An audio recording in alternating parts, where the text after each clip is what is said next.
Top quality और consistent performance के लिए सिर्फ सिल्वर पंप नाम याद रखना। ಮಧ್ಯಾಹ್ನ 2:30ಕ್ಕೆ ಭಾರತೀಯ ಸೇನೆಯಿಂದ ಸುದ್ದಿಗೋಷ್ಠಿ ಇರುತ್ತೆ. ವಾಯುಸೇನೆ ನೌಕಾಸೇನೆ ಮುಖ್ಯಸ್ಥರು ಸುದ್ದಿಗೋಷ್ಠಿಯನ್ನ ನಡೆಸ್ತಾರೆ. 2:30ಕ್ಕೆ ಬ್ಯಾಕ್ ಟು ಬ್ಯಾಕ್ ಬೆಳವಣಿಗೆಗಳಿದೆ. ತೀವ್ರ ಕುತೂಹಲ ಮೂಡಿಸ್ತಾ ಇದೆ ಸೇನಾಪಡೆಯ ಸುದ್ದಿಗೋಷ್ಠಿ. ಡಿಜಿಎಂಒ ಮೀಟಿಂಗ್ 12 ಗಂಟೆಗಿದ್ರೆ 2:30ಕ್ಕೆ ಭಾರತೀಯ ಸೇನೆಯಿಂದ ಸುದ್ದಿಗೋಷ್ಠಿ ಇದೆ. ವಾಯುಸೇನೆಯ ಮುಖ್ಯಸ್ಥರಿರ್ತಾರೆ, ನೌಕಾಸೇನೆಯ ಮುಖ್ಯಸ್ಥರುಗಳಿರ್ತಾರೆ, ಸುದ್ದಿಗೋಷ್ಠಿಯನ್ನ ನಡೆಸೋರಿದ್ದಾರೆ. ಇವತ್ತಿನ ದಿನ ದೊಡ್ಡ ದೊಡ್ಡ ಬೆಳವಣಿಗೆಗಳಾಗ್ತಾ ಇದೆ. 12 ಗಂಟೆಯ ಮೀಟಿಂಗ್ ಮೇಲೆ ಎಲ್ಲರ ಚಿತ್ತ ಇದೆ, ಏನಾಗಬಹುದು, ಯಾವ ರೀತಿಯಾದಂತಹ ಡಿಮಾಂಡ್ ಅನ್ನ ಇಡಬಹುದು ಅಂತ. ಡಿಜಿಎಂಒಗಳು, ಪಾಕಿಸ್ತಾನದ ಡಿಜಿಎಂಒ ಹಾಗೆ ಭಾರತದ ಡಿಜಿಎಂಒ ಮೀಟಿಂಗ್ ಇದೆ. ಅದಾದ ನಂತರದಲ್ಲಿ ಸುದ್ದಿಗೋಷ್ಠಿಯನ್ನ ನಡೆಸ್ತಾರೆ 2:30ಕ್ಕೆ. ನಿನ್ನೆ ದಿನದ ಪ್ರೆಸ್ ಕಾನ್ಫರೆನ್ಸ್ ನಲ್ಲಿ ಸಾಕ್ಷ್ಯ ಸಮೇತವಾಗಿ ಕೆಲವೊಂದು ವಿವರಣೆಯನ್ನ ಕೊಟ್ಟಿದ್ದಾರೆ. ಅದನ್ನ ನಿಮ್ಮ ಮುಂದೆ ಇಟ್ಟಿದ್ದೀವಿ, ವಿವರವಾಗಿ ತಿಳಿಸಿದ್ದೀವಿ ಕೂಡ.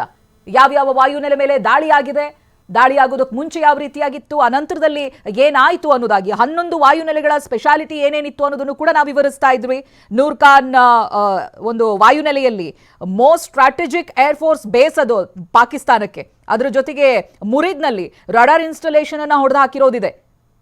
ಇನ್ನು ಸುಕ್ಕೂರ್ನಲ್ಲಿ ಡ್ಯುಯಲ್ ಯೂಸ್ ರಡಾರ್ ಇತ್ತು, ಅದು ಕೂಡ ನಾಶವಾಗಿದೆ. ಚುನಿಯಾದಲ್ಲಿ ಟೆಕ್ನಿಕಲ್ ಡಿಪೋಟ್, ಅದು ರಡಾರ್ ಟೆಕ್ನಿಕಲ್ ಡಿಪೋಟ್, ಅದು ಕೂಡ ಧ್ವಂಸವಾಗಿದೆ.